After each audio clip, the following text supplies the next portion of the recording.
sharing for today. All right, so it's time. Let's talk about topic that I wanted to discuss in January because a lot of people do have those resolutions and they try different diets and supplements and go back to exercising all in January. By week 2 or 3 they're done, and let's go to the next fun dinner. I am talking today about gut healing. So the topic for today's conversation is not just another resolution. It's about those that have chronic gut conditions that don't have that option to have that resolution and then drop it a few weeks later. Chronic gut conditions like Crohn's or colitis or other conditions, they need a little more structured approach. And without it, it's not that many other options.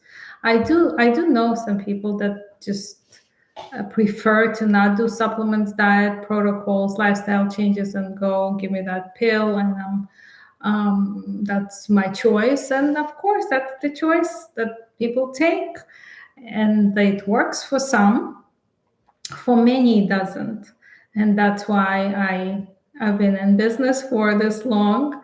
I learned functional medicine in 2009, practiced it, helped myself with it, and I've been coaching clients with chronic gut conditions since then. So if you try diet, supplements, protocols, and lifestyle changes, but still feel stuck, you're not alone. Today we'll explore why doing all the right things doesn't always lead to healing, and what your body might actually be asking for. You are in the right place because this is my life's mission, to heal, to help you heal, to help you balance hormones and heal chronic gut conditions.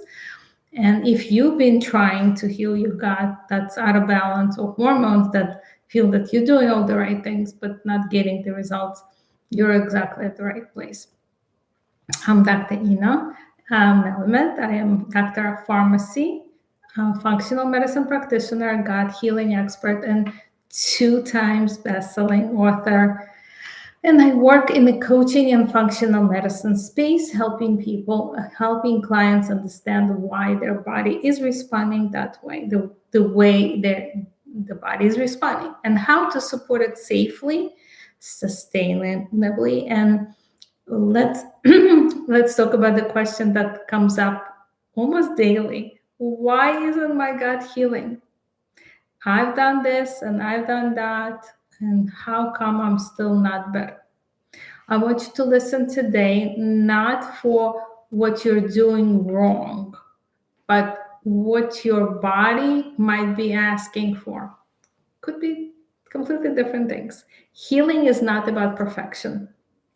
It's about understanding and responding wisely. That's why my brand name is Digestive Reset, and it's been that brand name for a while because it's always about resetting.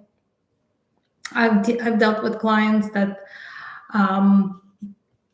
did so much better, basically transformed their lives, and they were back to square one after tremendous stress or tremendous issues at work, divorce. That affected gut microbiome, that affected liver detox, and they were back to square one after being perfectly well on supplements and lifestyle changes. So I just want you to understand that that is absolutely possible, and your way to get in tune with your body and get better is your work. I hope you're not the type of person that will say, give me, I'll take the pills and I don't want to hear anything else, because that's truly not the way to heal. As far as digging into gut healing paradox, I've seen smart people, beautiful, educated, and those could just come up and say, but I learned this study, this is what it says, and I went to do the research, and I chat GPT'd, and it all seemed like it's going to work, but it didn't work for me. And often it might not work for you, because we're all very, very different. Different genetics, different original triggers for that chronic conditions. So chronic conditions can have a lot of root causes, including Crohn's and colitis. It's mostly multifactorial reasons, between bacterial root cause possibility, pathogens. We have got detox issue. We have environmental factors. We have lifestyle factors that people don't realize that something is going on with their lifestyle that's causing more triggers and more issues to feel sick. As far as moving on and understand where you could be doing something wrong, you don't have to do anything wrong. You don't have to look at other people and say, oh, it worked for them, but it didn't work for me. Something's wrong with me. Absolutely. We have that bio-individuality, that term you probably heard of. And that's why it's incredibly important to work with someone that has experience, that has been there practicing for a while, understanding different genetics, different root causes, understanding what could be working for one and won't work for someone else. And now that you understand that and working with the practitioner that gets it, you follow a specific structure, and you could get better at some points, tremendously better. And then all of a sudden, again, stressful event, and you go a few steps backward. That's just how healing works. It's not usually a linear improvement. It's few steps forward and one step backwards. And that's okay. The moment you accept that, it's so interesting. The moment you accept that and say, all right, I trust the process. I am with someone that's been doing this for a while. I'm just going to trust the process and move forward and just do what I need to do, continue and close the outside noise. Because there's going to be so many distractions. There's going to be people that don't believe in what you're doing. Like, you're halfway there doing a specific program. It worked for you. You're doing better, improving your. I've seen that happen. Improvement with the bowel movements, improvement with the digestive process, improvement with the sleep, and all of a sudden they hear, oh, I know someone that tried functional medicine for this condition and it absolutely does not work, and this person proved it and the other person said it, and all of a sudden you're like, oh my god, why am I doing this? Okay, I'm gonna stop. You can't. You have to shut down the outside noise, focus on healing, and continue with what you started, because that's the way you're going to get further. Hidden obstacles to gut healing. We tend to think of treating symptoms and not root causes, overlooking hidden stressors, and missing the big picture, because the big picture is, again, healing. Sometimes getting there takes time, effort, doing the right kind of testing. That's incredibly important. With functional medicine, with integrative approach, there's always been that option with functional medicine. And if you're healing chronic condition, chronic gut condition, you want to go with a good comprehensive stool test. That will uncover a lot of things. You could look for, again, pathogens. You could find an infection that it was not uncovered before by your traditional doctor. And that particularly things like H. pylori, things like dysbiosis, things like candida infection, campylobacter. There are parasites that often don't get uncovered until a good functional diagnostic test. And once that test is done, it's not everything either. We now know one or two or more root causes, but that might not be all. If you're having tremendous stress, if, for example, you're not sleeping due to functional issue, if you need a mask when you have sleep apnea, if you have something in your room that can be improved and you didn't think of that, that could make a major improvement for you, for your sleep. Once you start feeling better, that's when your gut health improves as well. It's the chicken or the egg. Which one helps the other? You sleep better because your gut health is better, or your gut health is better because you're now sleeping better. Very, very important to address both, hopefully at the same time, if you're following a specific program. That should be step-by-step approach. And once you figured most of the possible root causes, it does get easier. Although, like I said, things come up later. People that did improve tremendously to the point where they didn't need to take medications, and all of a sudden they're back to having inflammation. That happens. And the key is resetting on time. The key is resetting right. The key is resetting and accepting the fact that we're not perfect, right? We could eat something once in a while that generally is not ideal. There are going to be those days. There are going to be exceptions to the rules.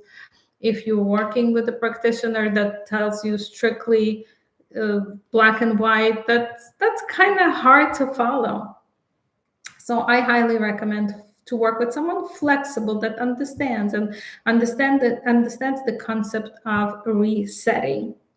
If you know that next day you'll do better, that's going to get you in the space of I'm okay. And that's huge, because that's the next part I wanted to talk about. Why isn't my gut healing? Is because of the adrenals and stress and cortisol.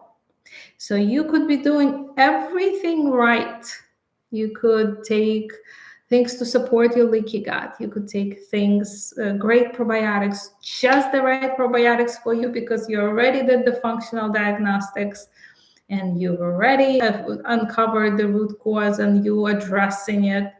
And you could be doing things right as far as your digestive enzymes and the detoxification support. And then your adrenals were never addressed. They were never balanced. Your cortisol is off at the wrong time of the day. For example, cortisol at night can cause that insomnia and therefore cause more issues with your gut. So that is one of the really big factors why we're not improving and why isn't my gut feeling better. I've done everything right, yeah? And then what else could be the problem? What else could be the problem is hormonal imbalance. That can also, because we can't think of gut healing as just one concept. We're a system. That's why I love functional medicine concept. And I absolutely love integrative approach, because we think of a body as a whole. We don't think here's a problem, stomach hurts, gastroenterologist, let's fix it with one doctor and you're okay.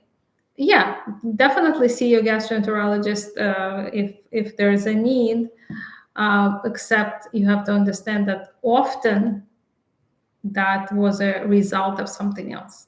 So gut health starts where? It starts in the mouth. How often do you take care of your oral health? Do you do your dental checks? Do you use the right products? Do you do the right kind of flossing? Not everyone should be flossing with the regular floss. Some people need something more gentle, and things like water pick for proper flossing and without causing more inflammation and irritation. Many people still use fluoride toothpaste. That's generally not recommended for those with chronic gut conditions, because we've seen, again, we're not going to find those randomized controlled trials that fluoride specifically causes chronic gut conditions. But I've seen enough clinical reports and enough clients with the problem that removed fluoride from their toothpaste or their products and started getting the improvements. That's a really big one. So starting with oral health and addressing removing products that are typically causing toxicity, typically causing more bacterial overgrowth, because we think clean mouth means mouthwashes, antiseptics. We think, what else can we do to clean our mouth right? It's not about killing all the bacteria. It's not about having it super clean the way we think about. It's about having the right kind of oral microbiome. And with too much of the mouthwash, the typical mouthwash that people love, like Listerine or other mouthwashes that strip you of a good bacteria in the mouth. And what happens here, the moment bacteria microbiome's off, that's an opportunity for overgrowth, for candida, for pathogens, for things to now enter the first part of gut health, the mouth. That's where you could be doing things wrong. I don't want to say wrong. That's why I'm doing the quotation marks. You're not doing anything wrong if you are not aware, right? You can't understand why you're not healing, why you're not doing better when you're doing everything right. You were just not aware that this is your mouth is the first thing that has to do with gut health. And other concepts of why I'm not getting better, what's going on, your emotional health, your psychological health, your relationships. Those are all the things that affect your nervous system. And as I talked about adrenal health, we also have to remember that neuroendocrine system does depend on nervous system. It depends on your emotions, the way you perceive stress, the way you address stress, the way you handle stress. So if you're quite familiar with statistics, for example, high incidences of flares, inflammation in the gut, those happen during holiday times. People are getting ready and having those dinners and relatives fighting. You should see how high the numbers are around Thanksgiving time in emergency rooms with flares, gut-related flares. We could actually see the statistics, and that's incredibly important. So again, you could be doing everything right. You're taking the right supplements. You've done the diets. You've done different modalities, relaxation techniques, but you, for example, were trying that relaxation technique, but you hated it. I have a couple of clients that hate massages, and they tell me they go, it makes them feel like they want to crawl out of the skin, and but I was told it's good for the nervous system, it's good for you. That means it's not good for you if you're hating every second of it. If you can't wait to get off that massage table, it's only good for you if you're enjoying it. It's good for you. But my friend said it helped them. Again, back to the concept of bi-individuality. We are physically different, emotionally different. We're not the same. Please remember that. I've went to a couple of Facebook groups that had to do with gut healing, even Crohn's and colitis. I had to leave those groups. The suggestions that were given to people, and many of these people they're actually going to go for it. They're going to listen to people in these groups that had certain experience, and they will follow their advice and not just fail, they might harm themselves. I had to leave certain groups. I could not watch the recommendations and how excited people were about the recommendations, and they were ready to jump on board. They were ready to start and do what the other person recommended them, which was absolutely not the right thing. So groups are great for support. I believe groups are amazing for emotional support. And sometimes there's an emergency, and it's amazing how I recently saw in my community how people got together and were trying to help a lady who lost her dog. So there's so many benefits to social media and those types of groups, but just as much of wonderful, amazing support that people can receive, that damage that I see coming from groups like that. Plus, something you need to understand at our day and age that I've been seeing, and actually I've been affected by this.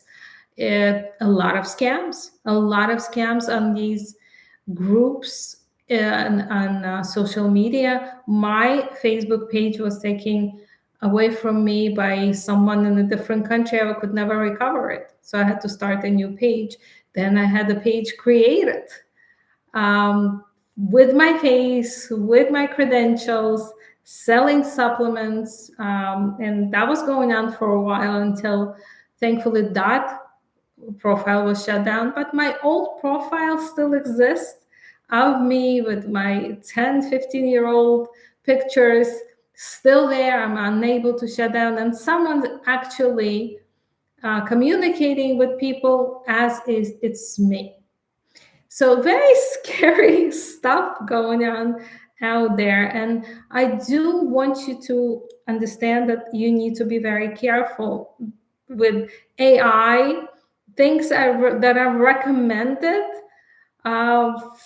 with ChatGPT, it's not ready to give an advice for people with chronic inflammatory conditions. It's not there yet. I know people are putting in information, putting in medication names, even asking for drug interactions. Sometimes it will spit out the right information, but often it still won't. And often artificial intelligence still will give you the answer that you would prefer because it's good this way. It can pick up on what result the outcome you actually want from it. Asking for studies is a good test. If you went and ChatGPT'd something and you ask for, please give me a randomized controlled trial that supports what you telling me, If you get a good study and you actually go and check it out, sometimes that study has nothing to do with the answer. So that's another big issue, how not ready the system is to give you the answer yet. I'm not sure if it will be ever. Most likely we'll get there. Most likely we'll get to the point where artificial intelligence will be helping even doctors truly diagnose and get to understand the case quicker. But the way it seems, it's not there yet. So practitioners that in healthcare, I think you're pretty safe at this point, unless it's something very, very, very simple and trivial. Then we have artificial intelligence taste that could be on the same level, but that could be anyone, anywhere, right? So please remember that if you have a case where you thinking you're doing everything right and you are asking ChatGPT or other, if you like others, and it confirms that you're doing everything right, you might not be doing, because this system is pretty good in supporting you at what you're asking. And please, like, it's almost like confirming your suspicions. It tends to want to support you that way, like tends to confirm whether it's right or not. So please be wise and careful. It's that important. A few more quick things before we wrap up today on where you could be doing wrong when you think you're doing everything right, between trying the protocols, between testing and not guessing. I could talk forever how important that is. Testing is crucial, right? The right kind of testing without guessing. And again, that's where we have another issue. There are more and more practitioners that are not medically educated or not educated in healthcare, that have learned from a quick course things related to functional diagnostics or functional testing. And there are those kind of tests which are fine to be interpreted by someone that didn't have training in healthcare, whether doctor, pharmacist, or nurse. Sometimes that's okay, but certain tests, like a good stool analysis, a good hormone test, a good organic acid test, a good micronutrient test. It's not as simple as that either. For example, there's a bigger picture on micronutrient test that only someone that has that medical and healthcare background can get. So watch out and work with a practitioner that understands both worlds. That's why integrative health is something I mentioned before, that I love that we're able to. I love that there are people out there that understand the medical part and now that functional medicine, to be able to integrate it into a perfection, integrating the best of both worlds. So many reasons why you might feel like you're not healing, but it's definitely something that you can improve. You can test and not guess. You can shut down that outside noise. You can trust the process. You could find that right practitioner that will be more flexible, not just black and white, not just here's a spit out from the computer for what diet you need to eat. Oh my goodness, that never works. In my 16 years of practice in integrated world, please, if someone, because some people will insist and ask, Please give me the diet. I'll follow to the T. Give me the paper. I want to follow. I want to know what I eat for breakfast, lunch, and dinner. And that's just easier for me. I don't believe in that. I really try to teach my clients how to eat right at any place. If they're going on vacation, they should be prepared that that list with their breakfast, lunch, and dinner is not going to be there, and those foods might not be there when they're on their vacation. I teach them to put things properly on a plate that will have anti-inflammatory properties that will get you to a much better place relatively quickly. So understand like why you're not getting better if you're following the right diet. There is no right diet. There's bio individuality. Remember that? Yes, you are different, and you need to be working with someone that will select your right kind of diet. I hope this was helpful for you. This is Dr. Ina at Digestive Reset. I am coaching clients, I am training healthcare practitioners in integrative health and how to incorporate both worlds into a private practice. I think it's incredibly important to find those type of practitioners. That's why I love training in this unique way in my specific signature program that's based on the best of both worlds. I will be doing these lives every Tuesday at 7 p.m. Eastern Time. It was not my New Year's resolution, but it's definitely something I feel is important and necessary to bring you that information. So I will see you next week. Thank you for watching, and I'll see you guys next week.